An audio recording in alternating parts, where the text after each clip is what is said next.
Bom dia para aqueles que chegaram depois.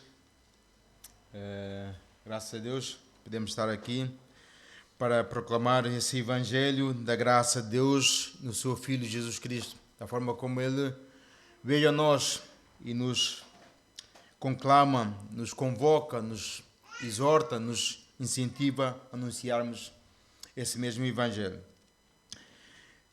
Eu quero falar hoje sobre a visão da glória de Deus, em Isaías capítulo 6, mas antes disso eu queria fazer algumas perguntas para vocês. Se alguém chegasse para ti e lhe perguntasse quem tu és, saberias responder com propriedade? Saberias responder com certeza quem tu és de facto?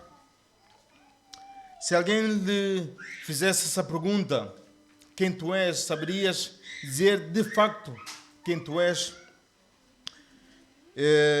E se fizesse uma avaliação de ti, saberiam de facto quem tu és? Isso é importante que nós possamos pensar sobre isso, porque só podemos ter uma noção clara de quem nós somos quando nós temos uma noção de facto de quem Deus é. Sem um entendimento claro de quem Deus é, não podemos ter noção de quem nós somos. Isso é facto. Não há sombra de dúvida quanto a isso. Deus é que nos dá o entendimento, a noção de quem nós somos de facto. E isso por meio da sua palavra. Então nós não podemos, de facto, e com razão, entender quem nós somos se Deus não nos revelar a Ele mesmo por meio do seu Filho Jesus Cristo. Então, isso é muito importante quanto a esse ponto. Nós somos assim convidados por Deus para que nós possamos ter esse entendimento de quem Ele é, de quem nós somos e daquilo que Ele quer que nós possamos fazer. Deus quer que nós possamos o conhecer. Deus quer que Ele seja conhecido. Deus quer que tu possas sair daqui nesta manhã conhecendo quem Ele é, o Deus que Ele é. Porque somente ao conhecê-lo podes ter noção de quem tu és e de qual é o propósito de Deus para a tua vida. Isso é importante para nós. E no texto que nós vamos ler mais à frente, e antes disso, o povo de Israel, aqui nesse ponto que nós vamos ler no capítulo 6 de Isaías, se encontrava completamente alienado de Deus, completamente separado de Deus, completamente longe de Deus.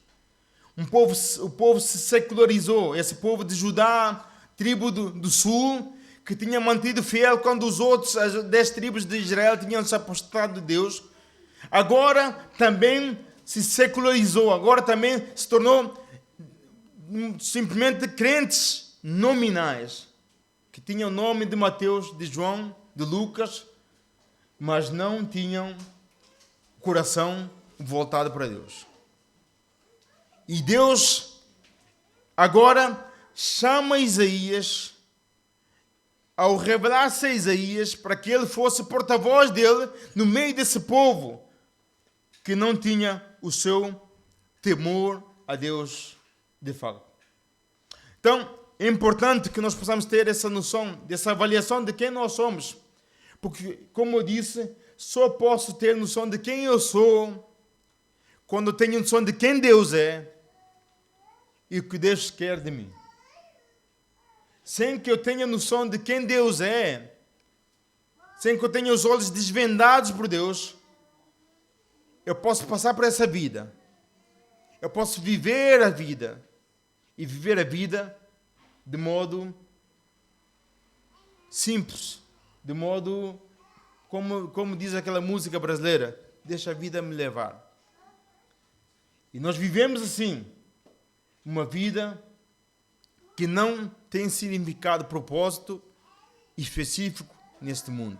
Então Deus, por meio da sua palavra, Ele nos convida a que nós o conheçamos, que nós cheguemos a Ele, possamos depor as nossas almas diante dEle e saber quem Ele é, para que nós possamos realmente nos conformar à imagem do seu Filho Jesus Cristo.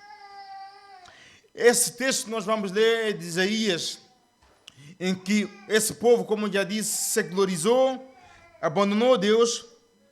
E Deus, o próprio Deus vai dizer a respeito desse povo em Isaías capítulo 1, verso 4 a 5. Vai dizer o seguinte. Isaías capítulo 4, verso 5. Capítulo 1, verso 4 a 5.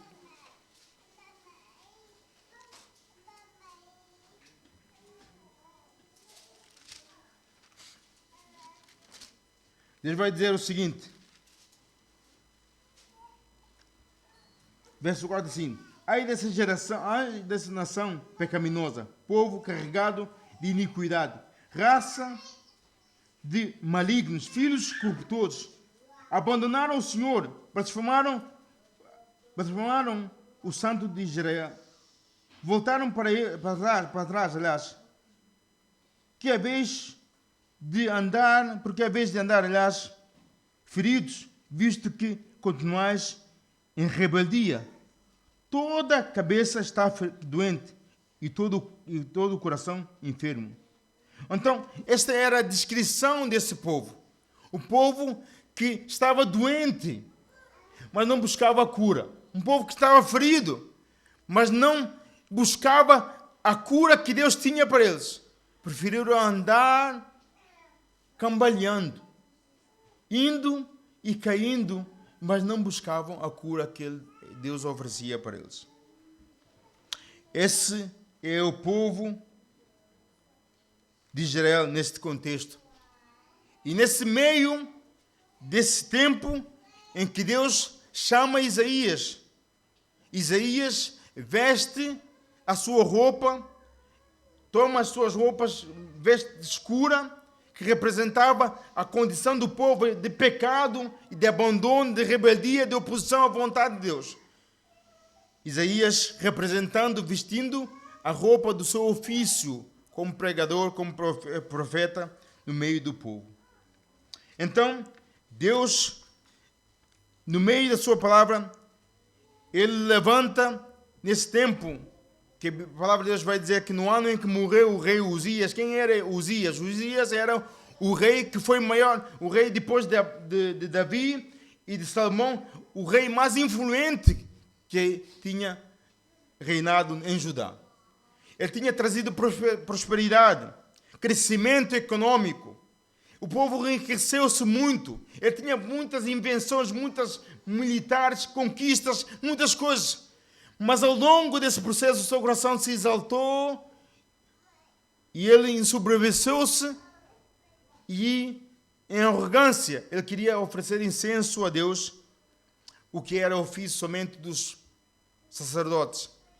Ao ser resistido pelos sacerdotes, ele foi cometido de lepra e foi afastado da presença das pessoas e viveu isolado durante muitos anos até a sua morte. E na morte dele, nesse ano em que ele morreu, a palavra de Deus vai nos dizer assim, versículo 1 a 8 de Isaías 6.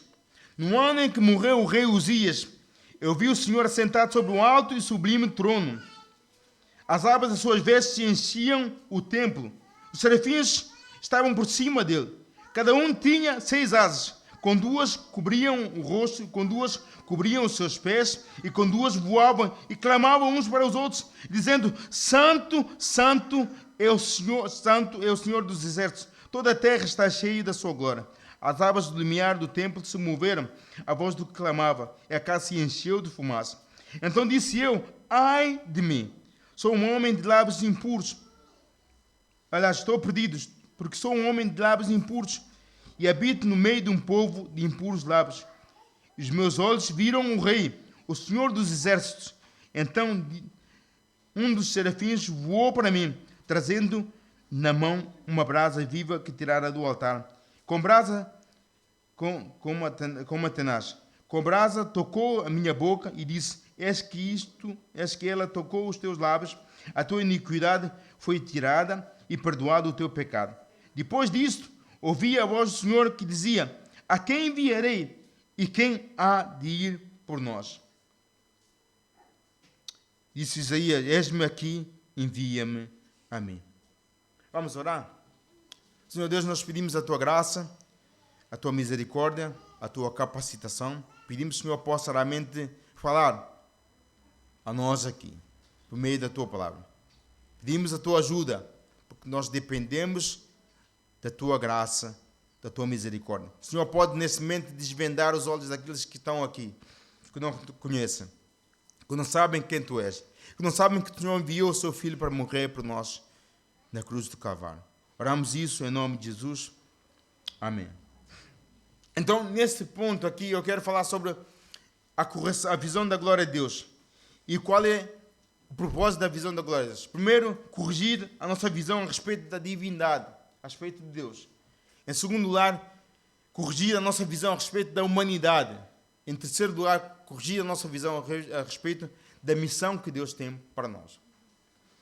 Então, nesse ano em que Isaías morreu, Uzias morreu, Isaías vê a glória do Senhor Jesus, de Deus na segunda pessoa da Trindade. A visão da glória de Deus, então, corrige, ou seja, há uma destruição do nosso entendimento a respeito da pessoa de Deus. Então é necessária uma correção de Deus. E isso porque o pecado afetou a nossa visão e entendimento de Deus. Depois do pecado de Adão e Eva, nós fomos separados do relacionamento direto com Deus. E o homem não tem mais contato direto com Deus, não pode ter relacionamento direto com Deus por causa do pecado que há no homem. Então, nesse ano em que Uzias morre, Isaías vê a glória de Deus na pessoa de Jesus Cristo. E é necessário que essa correção aconteça, porque isso acontece quando nós contemplamos a Deus, quando nós entendemos quem Deus é, quando a nossa correção da pessoa de Deus esclarece os olhos e sabemos que Deus é santo, santo, santo, e não há outro como Ele. E quando eu entendo a santidade de Deus, como Isaías entendeu, naquele momento, ele olhou para si mesmo, olhou para a sua pecaminosidade, olhou para a sua miséria, olhou para a sua pequenez e disse: Deus é santo e diferente de mim. Ele viu a glória de Deus. E às vezes nós estamos aqui nesse momento e nós precisamos contemplar a glória desse Deus. Precisamos entender esse Deus. Precisamos contemplar que Ele é santo e que nós não precisamos passar por essa vida simplesmente por acaso, vivendo por viver. Um dia após o dia, outro dia, um dia após o dia após dia, vivendo sem propósitos, sem direção, vivendo o acaso. Não, há um propósito nessa vida. Isaías viu a glória desse Deus. Um homem por si mesmo não consegue chegar a Deus porque existe uma barreira intransponível por causa do nosso pecado. Por causa do pecado de Adão e Eva, nós não podemos chegar a Deus. Mas Deus se fez conhecer por meio do seu Filho Jesus Cristo. Ele se revelou a nós, Ele abriu o caminho e disse-nos e nos convida a nos arrependermos e a voltarmos para Ele. Ele nos convida a depormos as nossas armas diante dele, a dizer: não posso mais viver para mim mesmo, para a minha vontade, eu preciso me render a esse Deus. Eu preciso lançar-me a esse Deus, eu preciso confiar nesse Deus. É exatamente isso que acontece a Isaías. Um homem não pode chegar a Deus, ele precisa do próprio Deus. Que Deus possa desvendar os seus olhos. Que Deus possa tirar as vendas dos seus olhos. Que Deus possa tirar a cegueira do seu coração. E ele possa chegar a Deus de facto. Não somente isto, mas também o homem não tem um verdadeiro conhecimento de Deus. Como assim o homem não tem um verdadeiro conhecimento de Deus? Porque se o homem não tem um verdadeiro conhecimento de Deus, logo pode ter um falso conhecimento de Deus. Ou seja, quando nós falamos do falso conhecimento de Deus, falamos, por exemplo, nesse contexto aqui da Igreja Católica Romana, que se tornou completamente misturou-se com várias religiões do Oriente. Misticismo. Abandonou a palavra de Deus, abandonou a sã doutrina para se misturar com os deuses, os outros deuses. Por isso perdeu a força dele, por isso perdeu a verdade, a sã doutrina, já não tem mais. Então, não somente a Igreja Católica se tornou dispensável para com a verdade de Deus, mas também existem outras igrejas que se dizem ter tido revelação divina, como a Igreja de Mormon, como os muçulmanos, como os testemunhas de Jeová, que dizem ter o conhecimento de Deus, terem revelação de Deus, mas falsas revelações. Ou seja, se há uma verdadeira revelação de Deus, se pode existir uma verdadeira revelação de Deus, quer dizer também que pode existir uma falsa revelação da pessoa de Deus. Então, como é que eu posso conhecer a Deus verdadeiramente? Por meio da sua palavra. Escrita e encarnada. O próprio Jesus Cristo. A palavra de Deus se fez carne, o verbo se fez carne e habitou no nosso meio. Vimos a sua glória como a glória do unigênito do Pai. Então, nós devemos ter noção que o verdadeiro conhecimento de Deus só podemos tê-lo quando nós temos o próprio Deus e olhamos para Ele de modo correto, de modo apropriado. Isso faz a diferença em nossas vidas. Então, a visão da glória de Deus corrige, molda a nossa visão a respeito da divindade. Quem Deus é? A Bíblia diz que no ano em que morreu o rei Uzias, ouviu o Senhor sentado sobre o alto e sublime trono. As abas das suas vestes enchiam o templo. Serafins estavam por cima dele. Cada um tinha 6 asas. Com 2 cobriam o seu rosto, com 2 cobriam os seus pés, com 2 voavam e exclamavam uns para os outros, dizendo: Santo, Santo, Santo é o Senhor dos exércitos. Toda a terra está cheia da sua glória. As abas do milhar se moveram, a voz do que clamava, e a casa se encheu de fumaça. Ou seja, no ano em que morreu o rei Uzias, pela graça de Deus, para salvação ou convocação de Isaías, ele viu a glória desse Deus. Quem sabe como a nação tinha se tornado secularizado. Viveram tanto como o mundo vivia. Viveram como os outros viviam. Podiam até andar, vir, estar na igreja, iam à igreja, iam ao culto, mas se tornaram secularizados. Crentes nominais, crentes que tinham nome de cristão, falavam como cristão, mas o coração não foi regenerado, mas o coração não foi transformado, mas o coração não experimentou a graça de Deus. Eles não choraram pelos seus pecados, eles não clamaram pelos seus pecados, eles não pediram ajuda a Deus, eles não suplicaram a Deus dizendo: Deus, não posso sentir. Nesse mesmo ano, o próprio Filho de Deus, a segunda pessoa da Trindade, como diz João capítulo 12, verso 41. Ele apareceu a Isaías para o comissionar, para o convocar, para fazer profeta no meio do povo. Então, nesse interim, ele vê a glória daquele que está sentado sobre o trono.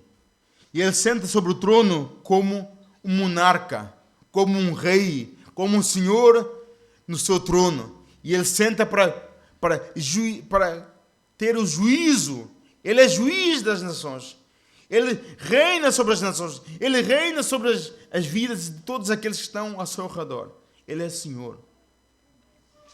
Então, esse mesmo rei, esse mesmo Senhor, ele agora aparece a Isaías, mostrando a ele: Isaías, o teu rei morreu. É o rei terreno, mas eu sou o rei dos reis e eu vivo para todo sempre. Eu sou o Senhor dos senhores. Isso nos maravilha, porque esse rei que está sentado no trono, ele se importa com a nossa vida. Ele não quer que tu continues igual. Ele não quer que tu continues o mesmo. Ele se importa contigo.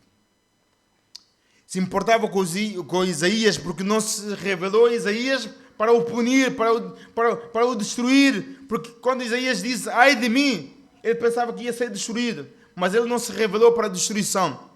Mas revelou-se para a conversão, para a purificação, para que ele pudesse ser um instrumento na mão desse mesmo Deus.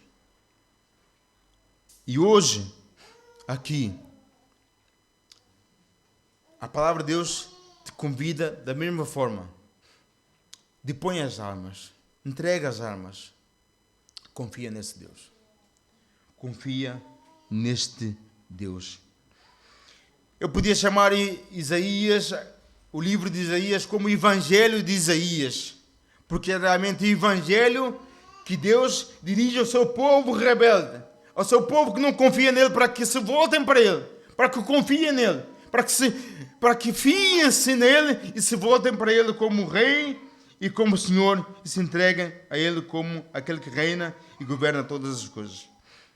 Então, ele volta-se e diz para eles que ele é o Rei, que ele é o Senhor e que tu e eu devemos curvarmos diante dele, devemos nos rendermos diante dele, devemos prostrarmos diante dele. Ele é o monarca acima de todos os reis, todos os reinos, todas as nações. Ele diz a Isaías que morrendo um rei na terra, há um rei que não morre. Há um rei que não é vencido pela morte, mas ele venceu a morte, venceu o pecado, venceu o diabo, venceu todos os inimigos. E você pode também se render a ele para a glória dele mesmo, desse Deus. Nós somos chamados a isso. Mas esse é o Rei das nações. Em Isaías capítulo 40, verso 12 a 15, ele diz o seguinte: quem na concha da sua mão mediu as águas e tomou a medida dos seus a palmo? Quem recolheu a terça parte do efa do pó da terra e pesou os montes em mananta, os outeiros em balança de precisão? Quem guiou o Espírito do Senhor? Ou como o seu conselheiro o ensinou? Com quem tomou ele conselho para que lhe desse compreensão? Quem instruiu na vereda do juízo e lhe ensinou a sabedoria? Lhe mostrou o caminho de entendimento. Eis que as nações são consideradas por ele como pingo que cai num balde, e como grão de pó na balança, e as ilhas como pó fino que se levanta. Todas as nações são perante ele como coisa que não é nada. Eles consideram menos que nada, como um vácuo, como comparareis, com quem comparareis? Ou com coisa semelhante me confrontareis? A ele? Pergunta ao Senhor. Com quem nós podemos comparar esse Deus? Ele está sentado sobre o trono. Ele governa. Ele é o juiz. Ele é descrito aqui como um juiz sentado no trono. O que causa maior terror para os judeus, pois ao verem mais tarde o julgamento que viria sobre eles, eles deviam olhar para tudo isso e se arrepender, porque há um julgamento para aqueles que não se arrependem, há um julgamento para aqueles que não se entregam, há um julgamento para aqueles que não confiam nesse Deus, mas confiam em si mesmo. Os serafins estavam por cima dele. Cada um tinha 6 asas. Com 2 cobriam o rosto e com 2 cobriam os pés, porque achavam que não eram dignos de contemplar a glória desse Deus. Se os serafins não se acham dignos, quem somos nós diante dele? Os serafins não se acham, os serafins eram aqueles seres que eram, diz a palavra, que ardiam em fogo. E eles não achavam-se dignos de contemplar o rosto do nosso Senhor. Achavam-se eles e clamavam: Santo, Santo, Santo, Santo é o Senhor, Deus dos exércitos. A terra está cheia da sua glória. Se eles não puderam, se eles não creram, se eles não aceitaram, se eles não se achavam dignos, eles cobriam os seus pés porque não podiam, eles achavam-se indignos de estar perante esse Deus. Com quem nós o compararemos? Esse mesmo Deus, essa mesma pessoa, segunda pessoa da Trindade, mais tarde ele se fez carne, diz a palavra, e habitou no nosso meio, cheio de graça e de verdade. E te convidando a ti e a mim, para que nós nos arrependamos, para que nós possamos nos render, para que nós possamos confiar nele, para que nós possamos nos entregar diante dele, para que nós possamos lançar as nossas armas diante dele e dizer: eu rendo-me, eu rendo-me. Ele é o juiz assentado sobre um alto e sublime trono. Não havia descrição melhor para isso. Ele é Senhor. E os serafins temiam esse mesmo Deus. Mas louvavam-no. Ele era digno de louvor. Ele é digno de louvor. É digno da nossa adoração. Não há ninguém como ele. Não há quem se compare a ele. Ele é único. Ele não é somente mais um. Não é somente mais uma religião. É o único caminho para a salvação. Ele não é mais um caminho. Ele não é mais uma verdade. Ele é a única verdade que dá a vida. Ele não é mais uma das opções. Ele é a única opção que pode mudar a tua vida. Ele não é mais uma solução. Não é mais um remédio. Não é mais uma tentativa. Ele é a única tentativa que pode mudar a tua vida. Ele não é mais um. Ele é incomparável. Ele é sem igual. Ele está sentado sobre o trono. Ele se importa contigo e quer que tu venhas a Ele. Quer que tu rendas a Ele. Quer que tu se prostes diante dEle. Quer que tu lances sobre Ele todas as tuas defesas. Removas todas as tuas armaduras e digas: eu me rendo diante de ti. Ele é Senhor. E houve uma correção da visão de Isaías a respeito desse Senhor. A respeito desse Deus. Ele tinha uma outra noção dele. Mas depois de o contemplar, mudou. Ele temia agora. Ele ficou aterrorizado. Como diz o versículo seguinte. Como diz o ponto seguinte. Em segundo lugar, a visão da glória de Deus corrige a nossa cosmovisão a respeito da humanidade. Verso 5 a 7. Então disse Isaías: ai de mim, estou perdido, porque sou um homem de lábios impuros e habito no meio de um povo de impuros lábios.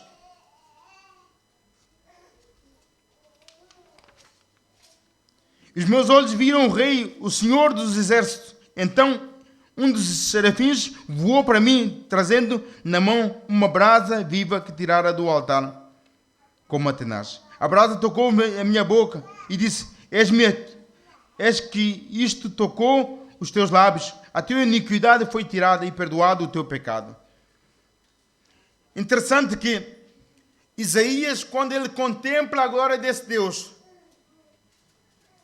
aquilo impressiona-o tanto, aquilo deixa-o tão consciente da sua miséria, da sua condição de pecador, que ele disse: ai de mim, estou perdido. Não há escape. Porque ninguém pode ver a glória de Deus e viver, como diz a palavra.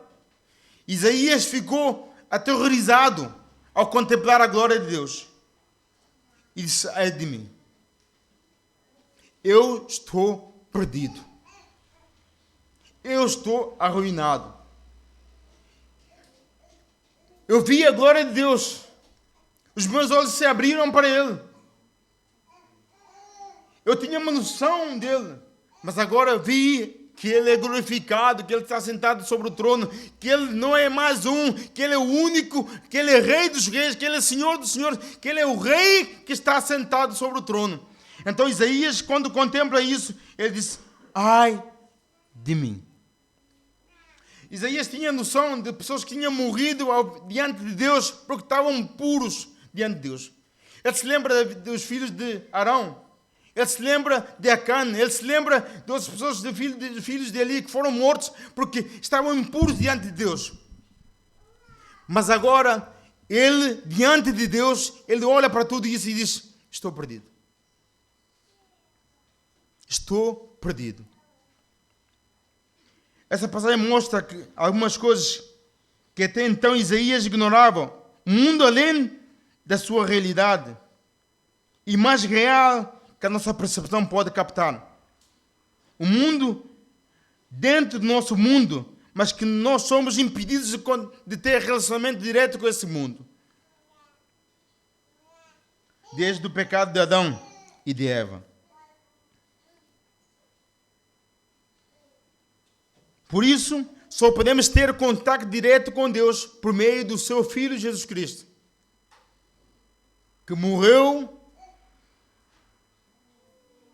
que se revelou, nesse caso a Isaías, e que pode revelar a ti hoje, que pode te chamar hoje e dizer: venha a mim. E nessa passagem, também nos mostra que não estamos sozinhos neste mundo. Que nós estamos rodeados de pessoas, rodeados de espíritos que nos observam. Nós não estamos sozinhos. Isaías viu isso. Como dizem os ateus naturalistas, que este mundo é apenas cinza, matéria e movimento e caos. Mas aqui Isaías nos mostra, no seu Evangelho, o contrário. Ele diz que o mundo não foi somente criado por um Deus pessoal, mas também que há um juiz que tem um julgamento para aqueles que não se arrependem, para aqueles que se recusam a se arrepender e entregar suas almas diante dele em arrependimento e fé. Há um juiz que está sentado sobre o trono. E tu dizes para mim hoje: olha, eu não vejo nada disso, nunca vi isso. Esse mundo, como dizem os naturalistas, é somente cinza, movimento e formas. Tu dizes isso. Mas Isaías teve esse impacto que mudou completamente a sua visão e disse: talvez tu precises ter esse encontro com Ele, na sua palavra. Porque hoje Ele se revela a nós por meio da sua palavra. Precisas ler as Escrituras, precisas procurá-lo, porque se nossos olhos forem desvendados, nós podemos ver Jesus Cristo desde o Antigo ao Novo Testamento. Desde Gênesis e Apocalipse, Ele está lá. Ele prescruta, Ele sonda, Ele, como é que eu posso dizer? Ele supervisiona a pregnação do seu povo desde Gênesis e Apocalipse. Ele está sentado no trono. Ele apareceu a Abraão. Ele apareceu a Jacó. Ele apareceu aos nossos patriarcas. Ele apareceu, relacionou-se com eles. Comeu com Abraão. Ele aparece a Isaías aqui.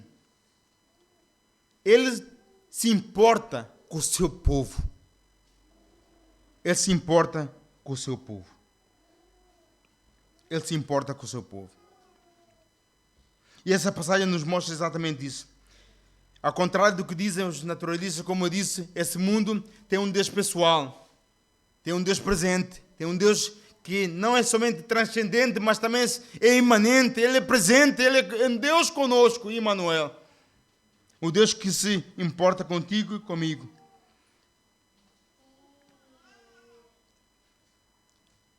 Não estamos sozinhos. Mas também pressupõe que estamos rodeados, sim, desse testemunho. Esses espectadores podem ser os seus anjos, o próprio Deus, os seus anjos eleitos, e também, por outro lado, não tão bom, os demônios dele, os demônios que estão rodeando para nos tentar, como um leão rugindo à nossa volta, para nos destruir, para nos abater.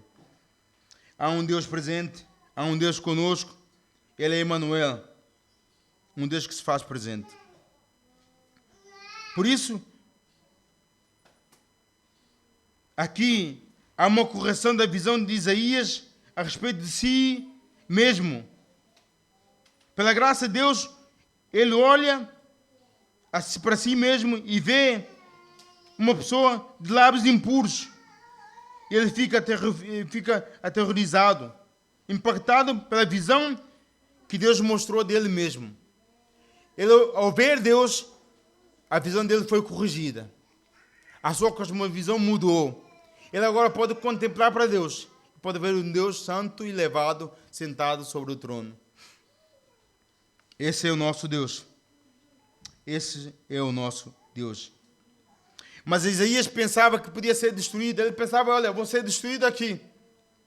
Acabou para mim hoje. Como esses dias que eu estava ali no trabalho.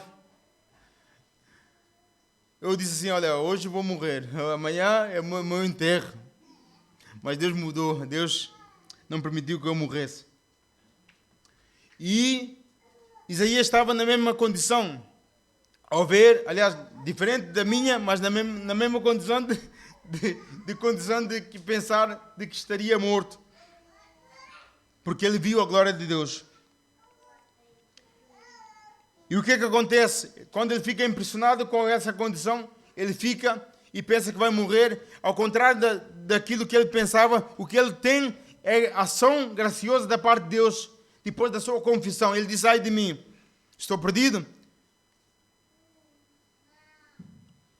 E não somente que ele estivesse perdido, mas Isaías olha para a sua volta e diz, estamos na mesma condição. Estamos na mesma condição. Não há ninguém aqui diferente. O que nos diferencia é a graça de Deus. O que te diferencia entre uns e outros é a graça de Deus. Não há ninguém melhor que o outro. Nós somos cacos entre cacos. Nós somos frágeis, falhos.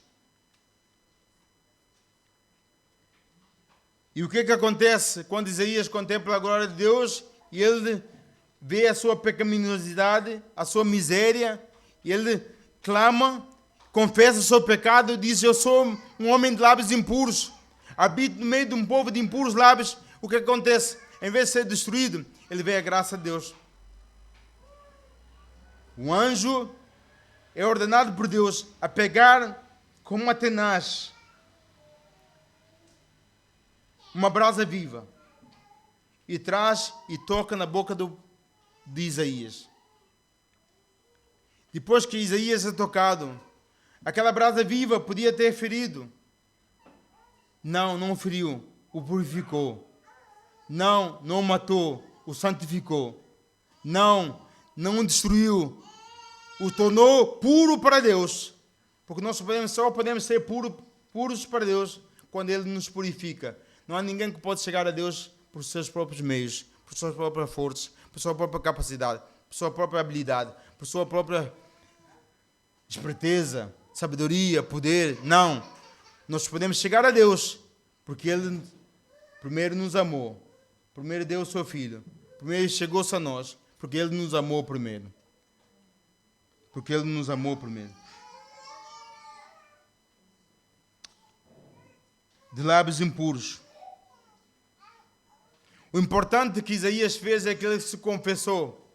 Ele confessou a sua condição. É por isso que eu fiz na abertura falando de que só podemos ter uma visão clara de quem Deus é. De quem nós somos, aliás. Se nós temos uma visão clara de quem Deus é. Se se nós temos uma visão clara de quem Deus é. Se admitirmos que Isaías já tinha pregado antes desse evento, podemos dizer então que foi um ato de purificação que aconteceu com ele. Mas se nós cremos que Isaías realmente foi esse evento que aconteceu, foi o evento do seu chamado, então, que alguns dizem, os estudiosos dizem que há uma organização aqui, que esse evento de Isaías, ele só falou disso mais tarde porque ele não queria dar primazia à sua vida, à sua pessoa, mas dar primazia à mensagem que ele tinha para entregar. Se isso realmente é verdade, então esse evento foi o evento do seu chamado, porque também é justo pensar assim, porque depois desse evento, Isaías diz: eis-me aqui, envia-me a mim. Ele se coloca na posição de ser enviado por Deus, de representar Deus, de ser mensageiro de Deus, de divulgar, de pregar a palavra de Deus. Isaías se coloca nessa condição. Então podemos pensar num ponto ou outro, não sei qual é o ponto, não sei qual é que tu aceitas. Isso aí não é dogmático, é facultativo. Isso não vai mudar nada em tua salvação. Então, Isaías vê a glória de Deus na pessoa do seu Filho Jesus Cristo, como diz João capítulo 12, verso 41. E ele se rende, ele se entrega. Ele diz: eis-me aqui. Isaías podia ter dito: olha, estão aqui os anjos, estão mais preparados do que eu. Aliás, foram instrumentos para a minha purificação. Então envia-os a eles. Mas a experiência do perdão do pecado na vida de Isaías não o deixou indiferente a esse Deus. A Bíblia diz em Pedro que os anjos desejaram ser instrumentos para divulgar a palavra de Deus, mas não lhes aceitaram, porque uma condição melhor para divulgar a palavra de Deus é porque você foi perdoado. Há maior poder no Evangelho quando você é afetado por ele, quando ele molda a tua vida, quando ele passa por ti, quando tu és moldado por essa palavra de Deus. Por isso, Isaías responde: eis-me aqui, envia-me a mim. Interessante que Isaías só ouviu a voz de Deus depois da sua purificação. Ele não ouviu antes. Porque a palavra diz: então ouvi a voz do Senhor dizendo: a quem enviarei e quem há de ir por nós? Nós não podemos ter contato com Deus a não ser que Ele nos perdoe, a não ser que Ele nos purifique, a não ser que Ele nos transforme a vida, a não ser que Ele se intervenha e venha sobre nós. Qual é a visão do homem? Quem é o homem? Qual é a definição da palavra de Deus a respeito do homem? Isaías capítulo 40, verso 6 a 7, vai dizer assim: uma voz diz, clama, e alguém pergunta, quem hei de clamar? Toda erva, toda carne, aliás, é erva, e toda sua glória como a flor da erva. Seca-se a erva e caem flores, soprando nelas o hálito do Senhor. Na verdade, o povo é erva. Isso nos mostra a fragilidade humana. Nós somos frágeis. Não temos nada em que nos gloriarmos. Não temos nada em que bater no peito e dizer eu sou. Nada és, senão pela graça e misericórdia da parte de Deus. Nada és, nada somos. Somos fruto da graça de Deus. Então, Isaías percebeu, entendeu aquilo que Uzias não entendeu. E é somente pela graça de Deus que nós podemos ter isso. Porque Uzias podia ter entendido que ele não era nada. Que tudo aquilo que ele conquistou, o poder, a grandeza, a glória que ele tinha, é fruto do respaldo da glória de Deus na vida dele. Não é dele mesmo. Não somos de nós mesmos, nós pertencemos a Deus. Ele é que nos resgata. Ele é que nos perdoa. Ele é que nos dá dons. Ele é que nos dá as coisas. Tudo que nós temos vem de Deus. Tudo que nós temos vem de Deus. Então, não temos nada em que nos gloriarmos. Não temos nada em nós mesmos. Possamos dizer, eu sou, eu faço e acontece. Eu posso. Que isso nos torne humildes. Que isso nos faça humildes, porque nós, seres humanos, nós precisamos ser humildes. Precisamos ser humildes porque Deus, e de Deus, para a sua glória, porque dele, por meio dele, para ele são todas as coisas. Glória, pois, a ele eternamente. Amém. Em terceiro e último lugar,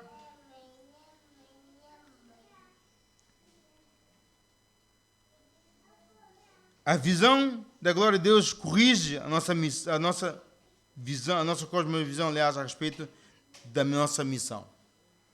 Como assim? Isaías, quando ele vê a glória desse Cristo, desse Deus encarnado, desse Deus que estava ali pré-encarnado, ele diz assim, diz a palavra de Deus, aliás, depois disto ouvi a voz do Senhor, antes ele não ouviu, que dizia, a quem enviarei e quem há de ir por nós? Disse, eis-me aqui, envia-me a mim. Eis-me aqui, envia-me a mim. Nota que ele ouviu somente a voz de Deus depois de ter sido perdoado, depois de ter sido purificado, depois de ter sido lavado, santificado, purificado pelo fogo da palavra de Deus. Ele ouviu a voz do Rei, que reina, o juiz, o Senhor, que está sentado sobre o trono. O juiz que está sentado sobre o trono. E ele diz, envia-me a mim. Isaías olhou à sua volta, podia ter dito assim, como eu disse, os anjos estão aí, têm tanto poder, têm tanta majestade, olha, envia-os a eles, são mais capazes do que eu. Mas o perdão de Deus na vida de Isaías não os deixa indiferente. Quem sabe, e a minha oração é que tu hoje, que estás aqui, sem conhecer esse perdão, sem conhecer esse amor, posso sair daqui hoje e dizer assim, não, eu quero, mas antes eu preciso ser purificado, preciso ser santificado, preciso ser lavado, preciso ser de Deus, preciso ser de Deus. Ele diz, envia-me a mim. Qual é a tua missão? Qual é o teu propósito nessa vida? O que é que você tem feito até hoje? Será que a vida para ti, como a música que eu citei, deixa a vida me levar? Vida leva eu? Ou então, você vive intencionalmente nesse mundo com o propósito de glorificar e exaltar a Deus? Se tivessem meus filhos aqui, eles diziam, quando eu perguntasse qual é o fim principal do homem, diziam, glorificar a Deus e gozá-lo para sempre. Esse é o fim pelo qual Deus quer que nós possamos viver, glorificar o seu nome. Mas cada um tem o seu propósito, cada um tem a forma onde e como ele deve glorificar a Deus. Às vezes no teu trabalho, mas mesmo assim sendo mensageiro de Deus, mesmo assim exibindo a glória de Deus, mesmo assim sendo um testemunho, apesar das pessoas ali não conhecerem a Deus, possam olhar para ti e dizer assim, epá, essa pessoa, apesar de eu não crer em Deus, de eu não confiar em Deus, mas olha para a vida dele, parece que há um Deus pessoal, parece que há um Deus presente, parece que a vida dele é diferente do modo de viver, andar e fazer. Ele é diferente, por quê? Porque há um Deus que se importa contigo, comigo, conosco, que se importou, que mudou a sua vida. Então que as pessoas possam olhar à tua volta. Eu posso dizer assim, eu quero o teu mesmo Deus. Eu quero ter o mesmo Deus que tu tens. E isso seja pelo testemunho da nossa vida, do nosso andar, do nosso mover, do nosso caminhar, no trabalho, em casa, na rua, com a vizinhança, em todo lugar.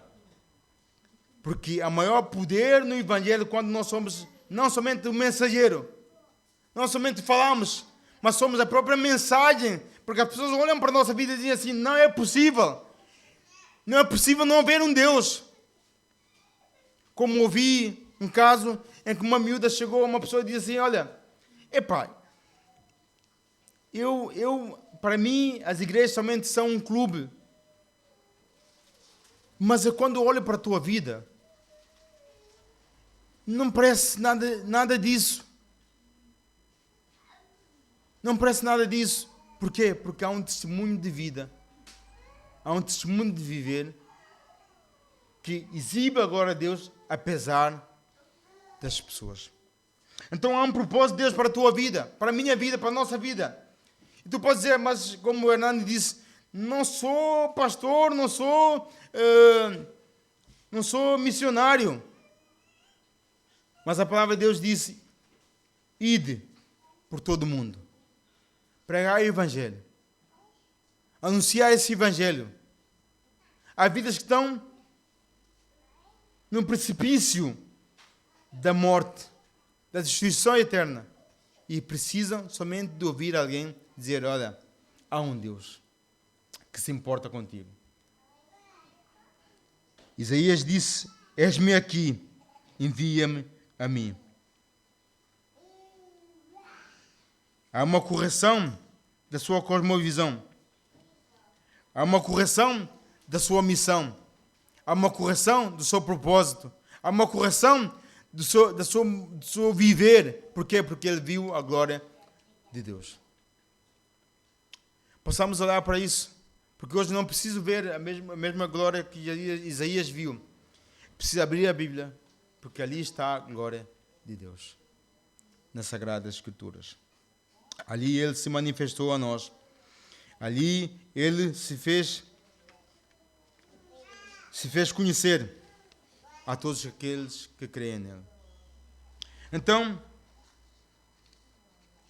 a visão da glória de Deus, ela corrige a nossa cosmovisão a respeito da divindade. Quem é Deus?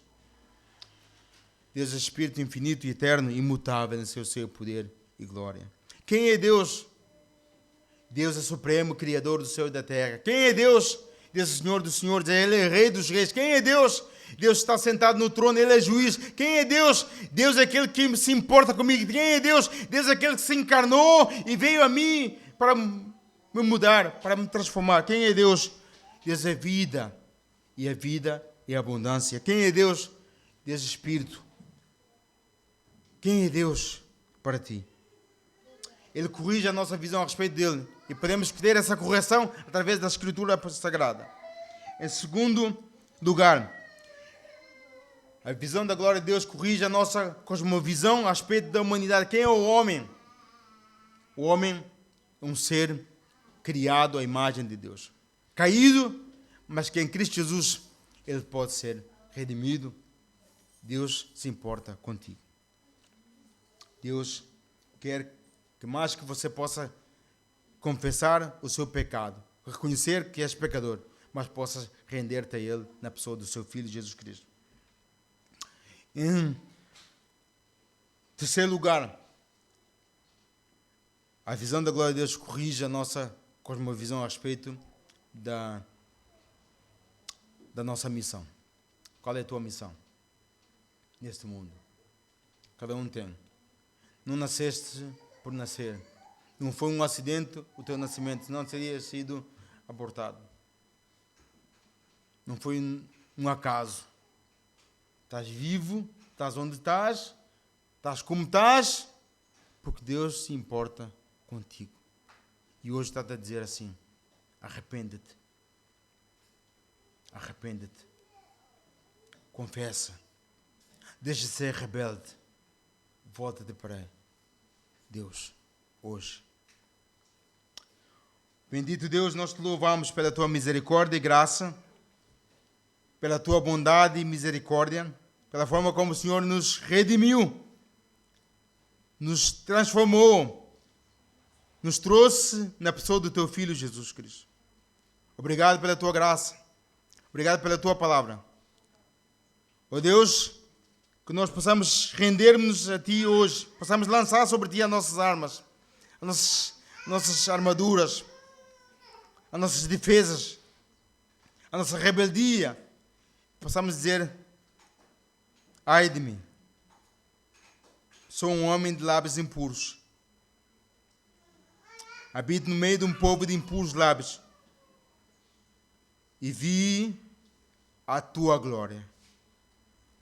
Que possamos não sair daqui da mesma forma que nós entramos, mas diferentes.